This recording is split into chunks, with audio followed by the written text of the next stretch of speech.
on her tummy and hummed him. You loved that.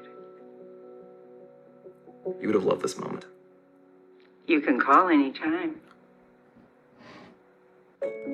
Watching your dead grandmother on your phone screen is a complete mistake. Scientifically, you should not ever, ever do this. And another reason, because I don't think this is technology that respects the dead. I think it violates them, but it violates us as well. I'm Danielle Romero. Thank you so much for being with me here on my channel where we talk about American identity and family stories. And I would love to have you come join me over at Patreon at patreon.com/NYTN. We can direct message, you can give me video suggestions, and you can also send me a coffee. Sometimes I have to sadly brew a coffee at home if I am recording late, like today. But thank you for everybody who has been supporting my work, especially with so many videos being demonetized on YouTube. So I appreciate you. Thank you so much. So there's a video on the internet right now. I saw it and I literally could not stop thinking about it. It shows this dead woman on a phone screen, but she's moving, she's speaking, she's interacting with someone who loved her. She's asking how their day was, she's joking, she's giving them advice, but she's been dead for years. It's not CGI and it's not a deep fake, at least maybe not the way that you think. It's an AI that's trained on everything she's ever said, every video, every post online, every word, and you can see her and talk to her for X amount of dollars per month. Someone on X described it, I think, perfectly, necromancy as a service. I want to talk to you about this thing. I want to watch it together, and then I want to talk about a scientific reason why you should never, never, never, never do this, and actually a much darker reason why you should never, ever, ever do this. So this is why watching your dead grandmother on your phone screen is a complete mistake. Now, before I show you that clip for the commercial, it's very disturbing, very disturbing. I want to tell you a story. I was about 6 years old. I grew up in New York, and my best neighborhood friend, because there was different kinds of friends. This is my best neighborhood friend. We lived right next door to each other, and she had a Ouija board. And I had no idea what it was, so we were playing one day, and she brought it out, and she was like, I have this really cool game. And she showed me how to use it, and we put our hands on, I think it's called a planchette, but I'm not sure. It's like a little crystal thing, and you could ask somebody questions, and it moved, and it spelled out letters, and we were not pushing it. We were not pushing it. It was terrifying. It kind of gave me a little pit in my stomach. I remember just like shaken by it and disturbed. So I told you I was little. Maybe I was 6 years old. And so later that night, my mom was running my bathwater for me, and she came in to check on me, and I told her about it. And let me tell you something. She was so shocked and freaked out. And she told me, do not use that thing. You do not know what you're interacting with. I had no idea though. I was 6, I was scared. I thought maybe, later on, thought maybe she's being a little superstitious and overreacting. But she understood something I didn't. So a Ouija board is supposedly for contacting the dead, for inviting the spirits of people who have gone on, for your ancestors.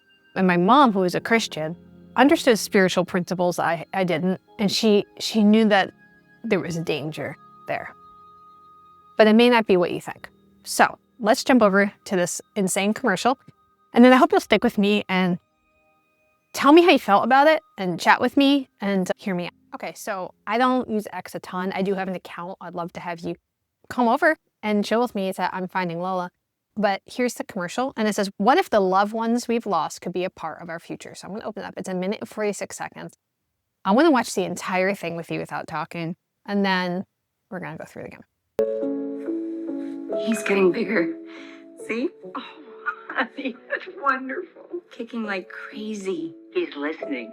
Put your hand on your tummy and hum to him. You used to love that.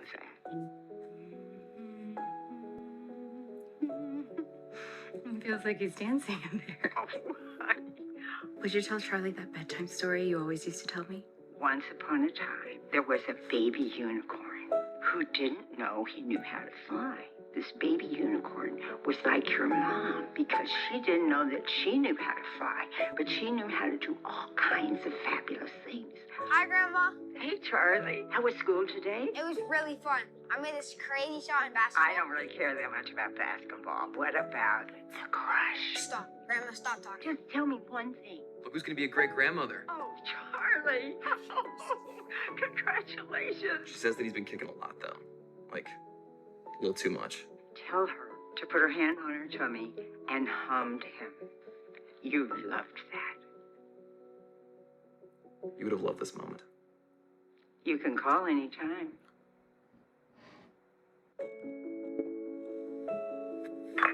Okay, Mom, I just need a quick video. Is this like an audition or something? No, Mom. Just 3 minutes. You need my best side? I can play the piano. I am. I'm your mother after all. Keep going. You start by telling us a little bit about yourself. Well, I was born as a very young child. I would hope so. Let's chat. Okay, I hated that. There are so many layers to this, but I want to tell you a little bit about before. So basically, I think Callum Worthy is the founder. It's Two-Way, maybe, is the WAI. So Two-Way AI, kind of clever. And he describes it as building a living archive of humanity, one story at a time.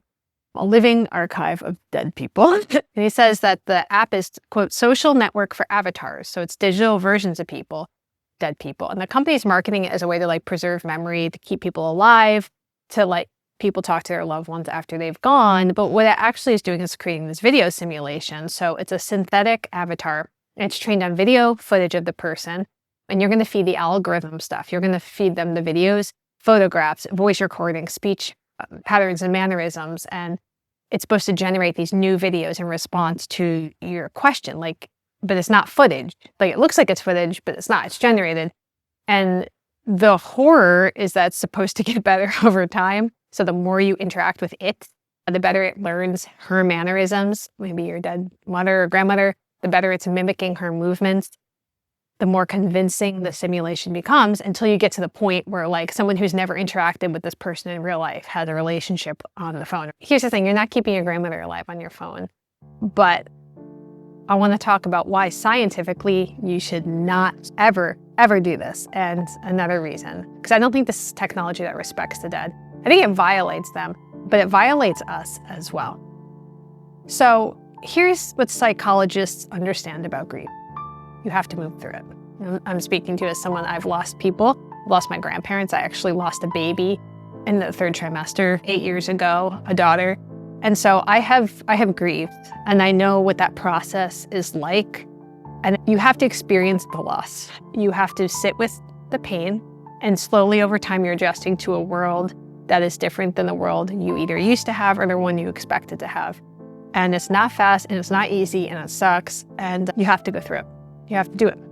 And the reason it's necessary is because when you come to the end of this process, you emerge changed, right? You're a new version of yourself living in a new reality, but you need to be ready to face that new reality.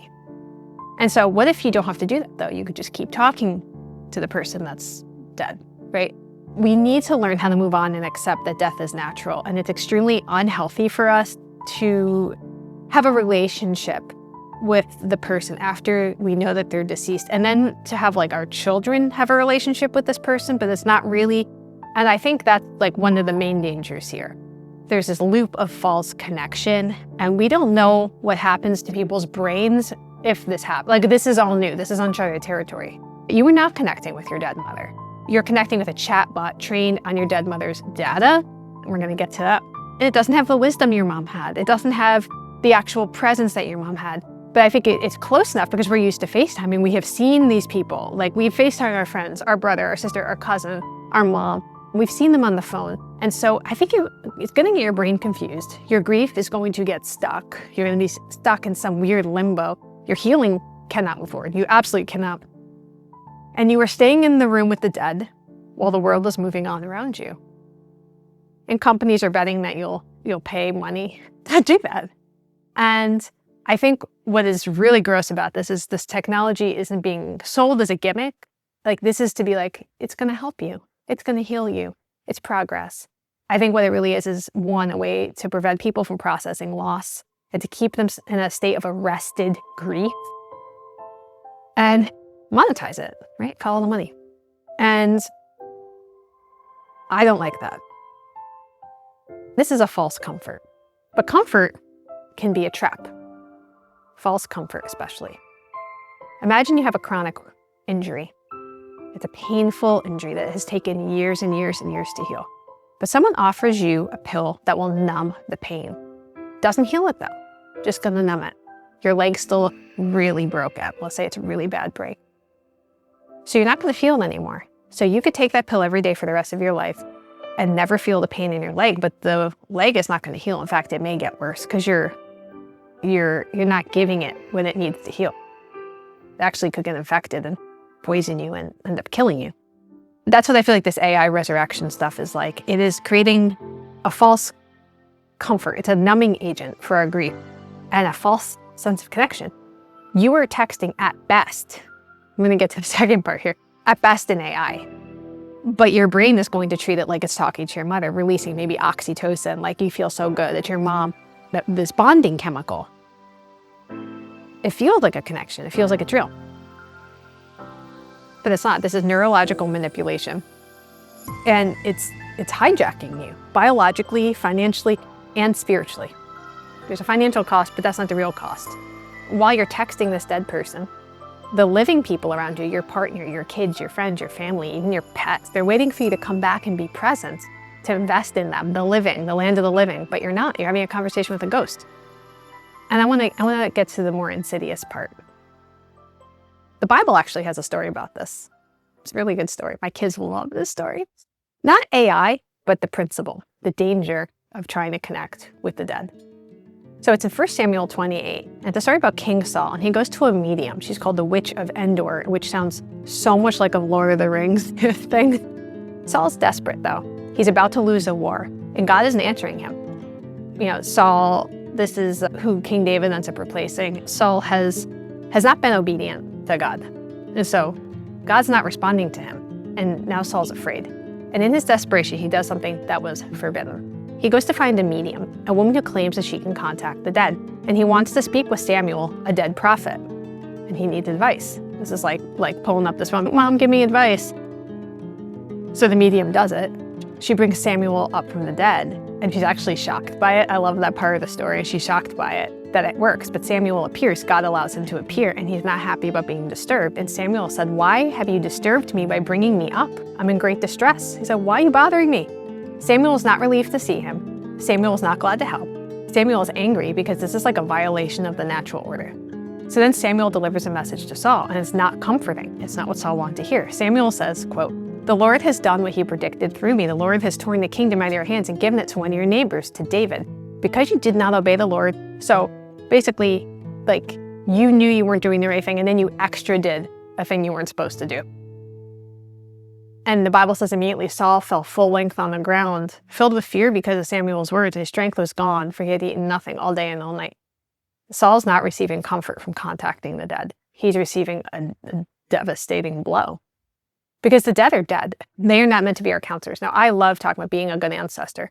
And I think that there is something very honoring to our ancestors and our family line by doing research, by finding out the good that they did in their lives and sharing it and passing it on and remembering them, right? Remembering them. But they're not meant to be our daily companions. They're meant to rest or do whatever they do on the other side. And when we violate that rest, I think either through a medium or an AI, we're going to get disturbed. Let me be absolutely clear, like why I hate all of this. So first of all, it's not because I don't understand grief, right? I do. I understand the need and desire to connect with someone that you have lost and the pain of their absence. I do. But I'm one against it because it clearly prevents healing. It traps people in this loop of false connection, and people are monetizing your vulnerability. And because I think it's wrong. I've done other videos on this, but I'm a Christian, and I believe that it's dangerous to get involved in this realm. I really do. And I would say, like, if it's a realm that you have been involved in, I would caution you against it. But even just fundamentally, I think when someone dies, they deserve their rest, right? We say rest in peace. But when you're feeding their data into AI, you are not honoring this person. You're turning them into a product. You're turning them into a product and simulate them. And here's what I think we should do instead. I think when we lose someone, we should grieve. We should grieve. We should feel the pain. We should cry. We should be angry. Sit with that loss for as long as it takes.